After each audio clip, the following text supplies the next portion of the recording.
तो अपन पाठ पढ़ेंगे आज त्रिकोणमिति के अनुप्रयोग, एप्लीकेशन ऑफ ट्रिग्नोमेट्री। इसमें है तो बहुत सारी चीजें पढ़ने को, लेकिन इस पाठ में केवल समकोण त्रिभुज पर बात होगी। हर प्रश्न में समकोण त्रिभुज बनेगा। इसमें अपन 5 चीजों पर चर्चा करेंगे डिटेल से। क्षैतिज रेखा, दृष्टि रेखा, उन्नयन कोण, अवनमन कोण और फिर प्रश्नों का मैं एक ऐसा तरीका बताऊंगा जिससे आप चाहें कि न बने तब भी बनेगा। ध्यान से सुनना बस है, ठीक है। इस पाठ के शुरू के 5-6 प्रश्न अपन करेंगे और वही आना है परीक्षा में। जब वो कर लेंगे आप, फिर आगे की बात बाद में करेंगे। तो चित्र से समझ लेते हैं। जैसे मान लो कोई व्यक्ति है, ठीक है, ये आंख होगी उसकी। हाँ। तो आंख के सामने ये जो रेखा होगी इसको क्या कहेंगे? क्षैतिज रेखा। क्षैतिज रेखा कहेंगे। और ये देख रहा है यहाँ पर कोई वस्तु है, ठीक है। यहाँ पर कोई क्या है? वस्तु। तो ये क्षैतिज रेखा हो गई। और जिस रेखा से अपन देख रहे हैं उसको क्या कहेंगे? दृष्टि रेखा।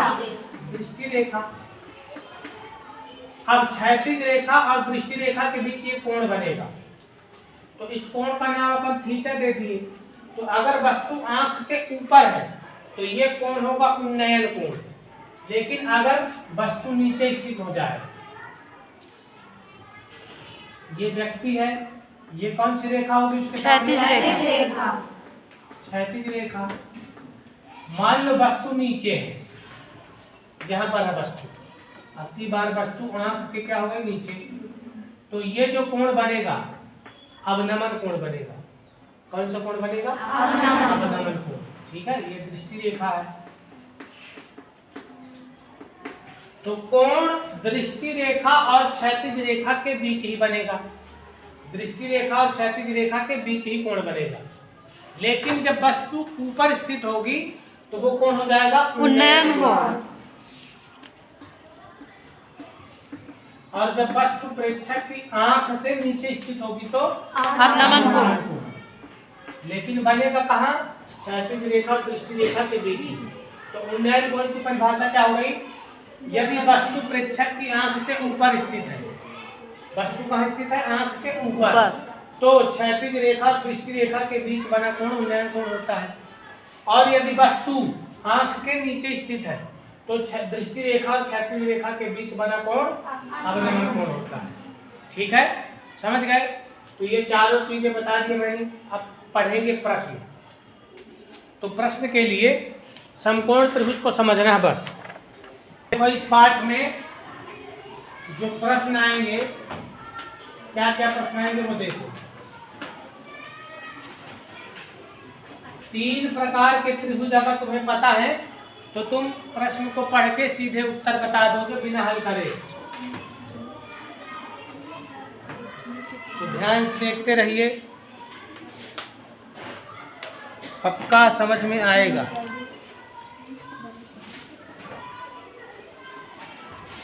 समकोण त्रिभुज ऐसा त्रिभुज होता है जिसमें एक कोण 90 होता है, पता है ना? इसमें तो कोई शंका नहीं है किसी को। तो यहाँ पर 90 ही होगा, इसलिए इससे हमें कोई लेना देना नहीं है। हालांकि सबसे खास लेना देना इसी से है, पर काम प्रश्न में ये नहीं आएगा। अब देखो त्रिभुज के तीनों कोणों का योग कितना होता है? 180। 180 होता है ना। यस। तो जब एक हो गया 90 तो बचे दो कितने होंगे? वो भी 90 होंगे। हाँ। मान लो अगर ये 45 है तो ये भी कितने का होगा? 45। अच्छा, जो प्रश्न आएगा, आपके 10वीं में इसके अलावा कोई कोण न पूछा न पूछेगा, ठीक है, क्योंकि पाठ की कैपेसिटी, औकात ही, क्षमता ही इतनी है, ठीक है। 0, 30, 45, 60। तो 90 डिग्री का कोण बनेगा नहीं, क्योंकि कोई ऐसे नहीं देखेगा ऊपर करके, ठीक है। सामने देख रहे हो क्षैतिज रेखा, और जब एकदम ऐसे देखोगे तब वो बनेगा 90। तो ऐसे देखेगा नहीं, इसलिए 90 वाला क्या हो गया? डिलीट, ठीक है। या तो ऊपर देखोगे या तो नीचे, लेकिन एकदम ऊपर ऐसे नहीं देखोगे, ठीक।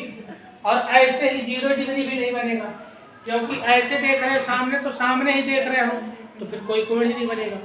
ठीक, तो बचे क्या क्या? 30, 45, 30, 60। 45, 60। अब कोई ये ना पूछे कि सर 50 डिग्री क्यों नहीं बनता, नहीं है चैप्टर की औकात। 30, 45, 60 इसके अलावा न कोई एंगल बनेगा 10वीं में, न बनाना है। ठीक, तो अपने को 30, 45, 60 पर ही विचार करना है। तो 45 अगर एक यहाँ बना तो यहाँ भी कितना बनेगा? 45। मान लो अगर यहाँ पे 30 बना तो वहाँ 60 तो यहाँ बना। कितना बनेगा? 60। और अगर यहाँ पे 60 बना तो वहाँ 30 तो बना। यहाँ बनेगा 30। इसमें किसी को डाउट? नहीं। ये अच्छे से समझ गए? Yes sir. अगर ये अच्छे से समझ गए तो अब देखो, ये दो कोण बराबर हैं दोनों, इसमें ये बराबर नहीं है।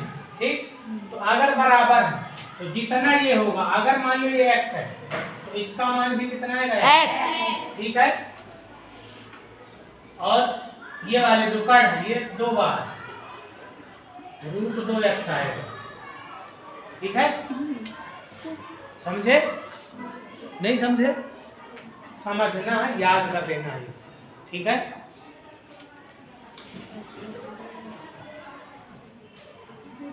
ये दोनों बराबर और ये कितना? √2। जितना है उसी में √2 लिख के लिख देना। अच्छा, अब अगर 30 के सामने वाली x है, ठीक, या 60 के सामने वाली कोई एक भुजा अपन को पता होगी, दूसरी पता लगाना पड़ेगा। अगर 30 के सामने x है तो 60 के सामने √3x हो जाएगा। 3x हो जाएगा। ठीक है, और अगर 60 के सामने x है तो 30 के सामने x बटे √3। √3 हो जाएगा। ठीक है, समझे? Yes sir. उदाहरण देखो,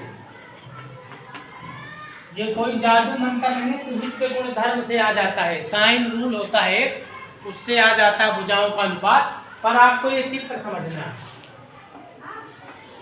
अगर यहाँ 45 डिग्री कोण बना है, मान लीजिए 10 मीटर है, तो ऊंचाई कितनी होगी? 45 डिग्री का कोण जब बनता है तो ये दोनों क्या होंगे? बराबर। बराबर। तो जब ये 10 है तो ये भी कितना आ जाएगा? 10। तो ये कितना आ जाएगा? 10। h का मान 10। देख के पता चल गया। हाँ। अब मान लो इस वाले प्रश्न में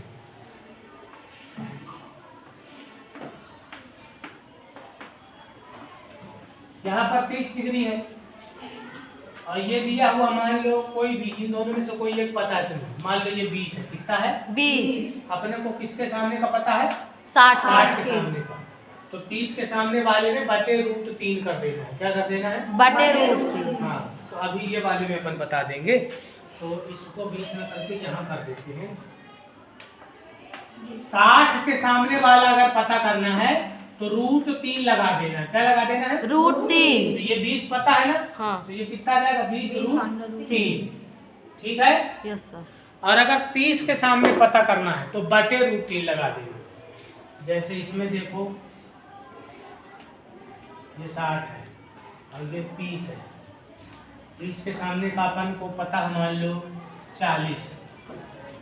ठीक है, हाँ। तो 60 के सामने कितना आ जाएगा? 40 बटे नहीं 40 √3। और अगर इसी में अपने को 60 के सामने का पता है, मान लीजिए 30 है, तो 30 के सामने का निकालना है। जब 30 के सामने का निकालोगे 30 तो बटे √3। 30 के सामने जब निकालोगे भुजा तो बटे में √3 कर देना। ठीक है, 2 भुजाएं दी होंगी, एक पता करना पड़ेगा और एक दिया रहेगा, तो जो दिया है उसी में कर देना है। अगर 45 डिग्री का कोण है तो जो दिया है वही उत्तर आ जाएगा। देखो ये 10 था तो कितना आ गया? 10 आ गया। और अगर 30 और 60 का कोण बना है तो जो दिया है उसमें या तो √3 का गुणा होगा या √3 का भाग होगा। तो अगर 30 के सामने पता करना है तो √3 का भाग होगा, और 60 के सामने पता करना है तो √3 का गुणा होगा। और अगर कर्ण पता करना है तो जो 30 के सामने भुजा है उसी का क्या कर दो? डबल। 30 के सामने जो भुजा है उसी का क्या कर दो? डबल। 30 के सामने वाली का डबल। 30 के सामने वाली का डबल कर देना है। ठीक है, ये है शॉर्टकट। अब प्रश्न से अपन समझेंगे, इसको पहले नोट कर लें आप। देखेंगे, ठीक है। थोड़ा सा एक बार और देख लें आप, शांत रहेंगे। यहाँ या तो 45 बनेगा, 30, 45, 60 में से कुछ भी बन सकता है, ठीक है। या तो यहाँ 30 डिग्री बनेगा, यहाँ 45 और 60। जब यहाँ 30 बना तो यहाँ 60 बनेगा, लिखा नहीं रहेगा, ना लिखना है, ठीक है। समझ जाओगे कि यहाँ 30 है तो यहाँ क्या बनेगा 60, यहाँ 45 है तो यहाँ 45 और यहाँ 60 है तो यहाँ 30। इसका समझ जाओगे। अब मैं ये कह रहा हूँ कि 30 और 60 में से किसी एक भुजा का मान पता होगा। इसमें दोनों 45 है तो इसमें जो ये होगा वही ये हो जाएगा। ये दोनों क्या हो जाएंगे बराबर। जितना ये है उतना ही ये आंसर आएगा, या जितना ये है उतना ही ये आंसर आएगा। ये वाले चित्र और ये वाले चित्र में ये समझना है कि 30 के सामने की भुजा जब निकालोगे तो बटे में √3 कर देना, 60 के सामने वाली भुजा निकालना तो गुणे में √3 कर देना। एक प्रश्न से समझते हैं। पहला प्रश्न पढ़ेगी पलक, पढ़ो। 9 पाठ का प्रश्न पहला। सर्कस का एक कलाकार एक 20 मीटर लंबी डोर पर चढ़ रहा है। देखो ये 20 मीटर लंबी डोर है, सर्कस का कलाकार इसमें चढ़ रहा है, ठीक है। कितनी मीटर है ये 20 मीटर। 20 मीटर है, हाँ। जो अच्छी तरह से तनी हुई है और भूमि पर सीधे लगे खंभे से शिखर से बंधा हुआ है। ये खंभा है, खंभा। और ये क्या है डोर, हाँ। और ये क्या है भूमि, हाँ। कोण कितना है? यदि भूमि स्तर के साथ डोर बनाया गया कोण 30 डिग्री का हो तो खंभे की ऊंचाई ज्ञात कीजिए। अपने को ऊंचाई पता करना है, ठीक है। तो अभी मैंने आपको एक चित्र बताया था 30, तो यहाँ पे कितना 60, यहाँ कितना 90। तो जब ये 30 पता है अपने को तो इसकी जरूरत नहीं निकालने की। आपको ये बताया था 30 के सामने जो भी होगा उसका डबल होगा, यहाँ बताया था कि नहीं। 30 के सामने वाली भुजा का डबल होगा, यहाँ कितना होगा डबल। तो यहाँ कितना है 20, यानी 20 किसका डबल है 10 का। तो 30 के सामने कितना आ जाएगा 10। समझे कि नहीं? नहीं समझे? समझ 30 के सामने वाली भुजा जितना होगा उसका डबल होगा कर्ण। तो कर्ण कितना आ जाएगा 20 दिया है, ऊंचाई आ जाएगी 20 का आधा, 10 मीटर। यहाँ लिख देना त्रिभुज के नियम से, त्रिभुज के नियम से। एक बार और चित्र समझ लो। 30 के सामने जितना है उसका डबल होगा ये, ठीक है ना। और 60 के सामने वाला क्या हो जाएगा गुणा में √3। उदाहरण से देखो ये 30 है, अगर 30 के सामने मान लो 100 है, ठीक है। तो 60 के सामने कितना आ जाएगा 100 √3। और ये वाला ये डबल आ जाएगा 200। अभी नहीं आया समझ में। और देखो ये 30 डिग्री का कोण है, मान लो है 150 है, ठीक है। तो ये कितना आ जाएगा 150 बराबर 300। यहाँ 150 √3। समझे? ये लिखो, हाँ बैठ जाओ। अब दूसरा प्रश्न ध्यान से देखना, बिल्कुल वही नियम लगेगा। हाँ पढ़ो। आंधी आने से एक पेड़ टूट जाता है और एक मिनट, ये पेड़ बना लिया, ये जमीन पे लगा हुआ पेड़ आंधी आने से टूट गया। ये वाला हिस्सा जो है ना ये दिख रहा है, हाँ। यही हिस्सा टूट के क्या हो गया गिरा गया। यानी जितना ये है वही तो टूट के गिरा है। हाँ। तो जिस जो इसको मानेंगे वही ये हो जाएगा, ठीक है। अगर इसको x मान लिया तो ये भी क्या हो जाएगा x। आगे। अच्छा ये y है, तो पेड़ की ऊंचाई क्या होगी ये पूरी x + y का जोड़ होगा। समझ गए? हाँ। हाँ आगे। टूटा हुआ भाग इस तरह मुड़ जाता है कि पेड़ का शिखर जमीन से छूने लगता है और इसके साथ 30 अंश का कोण बनाता है। अच्छा ये कोण कितना बना रहा है 30 अंश। 30 डिग्री। हाँ पेड़ के पाद बिंदु की दूरी जहाँ पेड़ का शिखर जमीन को छूता है 8 मीटर है। ये 8 मीटर है, ध्यान से देखना। ठीक है, बस सब कुछ नहीं, पूरा पेड़ अपन निकाल लेंगे कितना ऊंचाई का। ध्यान से देखते जाना। यहाँ से पूरा पेड़, ये x है तो ये भी क्या हो गया x, ये y है, ठीक। ये कितना है 8 और ये कितना है 30, तो ये 30 है। तो यहाँ कितना बना होगा 60। तो अपने को 30 के सामने वाली भुजा y कितना आ जाएगी बताओ? 30/√3। त्रिभुज के नियम से आपको पता है ना कि 30 के सामने वाली भुजा में बटे में √3 कर देना है। 8/√3। ये आया, ठीक है, कोई परेशानी नहीं। अच्छा, ये आ गया 8/√3 आ गया। अब अपने को क्या चाहिए? ये कर्ण चाहिए। तो कर्ण क्या होता है? डबल। हाँ। 30 के सामने वाली भुजा का डबल। 30 के सामने वाली भुजा क्या है? 8/√3। तो इसका 8 का डबल 16/√3। दूसरा हो गया, बस खत्म। अब पेड़ की ऊंचाई निकालना है। पेड़ की ऊंचाई x और y दोनों को जोड़ के निकलेगी। ये पूरा पेड़ है, ठीक है, ये पूरा पेड़ है। x और y को दोनों को क्या कर दो? जोड़ देना है। जोड़ते तो बनता होगा x कितना 16/√3 और ये 8/√3 तो कितने बटे √3? 24/√3। अब आंसर सीट वाला बटे में अंडर नहीं लिखता है, इसलिए अपन क्या करेंगे? हर का परिमेयीकरण। क्या करेंगे? हर का परिमेयीकरण। 2 बार रूट मिलके 3 हो गया। क्या हो गया? 3 और 3 से 24 कटा कितना आया? 8। तो पेड़ की ऊंचाई कितनी आ गई? 8/√3 मीटर। महालालीपॉप क्वेश्चन है, बहुत आसान तरीके से ऐसे कर सकते हैं, ठीक है। देखिए एक प्रश्न और, प्रश्न नंबर 3। हाँ, एक ठेकेदार बच्चों को खेलने के लिए एक पार्क में 2 फिसल पट्टी लगाना चाहता है। फिसलन पट्टी ये हो गई फिसलन पट्टी। फिसलन पट्टी एक ऐसी और दूसरी ये वाली हो गई। ध्यान से समझना। हाँ, आगे।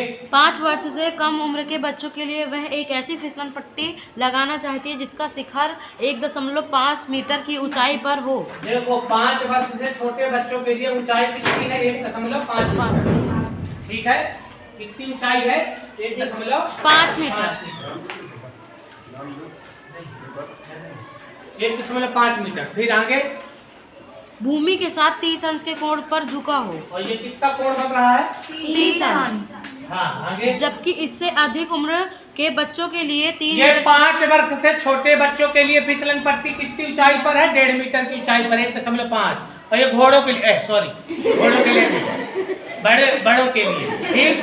हाँ, कितने मीटर ऊंचाई पर है? 3 मीटर की ऊंचाई हाँ। पर एक अधिक ढाल की फिसलन पट्टी लगाना चाहती है। 60 डिग्री का कोण है। हाँ, प्रत्येक स्थिति में फिसलन पट्टी की लंबाई क्या है? फिसलन पट्टी की लंबाई, यहाँ स्मॉल एल मान लो, यहाँ कैपिटल एल, ठीक। अब आपको जो मैंने नियम बताया है, घंटों से बता रहा हूँ नियम, तो आपको मैंने क्या बताया है? 30 के सामने जो भुजा है उसका द्विगुना होगा ये। तो फिसलन त्रिभुज के नियम से यहाँ लिख देना है, त्रिभुज के नियम से तो फिसलन पट्टी कितना आ जाएगा? 1.5 का 3 डबल। ये 1 मिनट में आ गया। Yes, 1 sir. मिनट भी नहीं लगा चित्र बनने के बाद। अच्छा, इसमें 30 यहाँ पे होगा, ठीक है। तो 30 के सामने वाली भुजा में क्या कर देना? बटे में अंडर√3। तो 30 के सामने भुजा मिल गई। अब 30 के सामने जो भी भुजा है उसका डबल कर देना है तो मिल जाएगा। इसमें भी त्रिभुज के नियम से तो जो कैपिटल एल फिसलन पट्टी की लंबाई है 3/√3 का कितना गुना हो जाएगा? 2 गुना।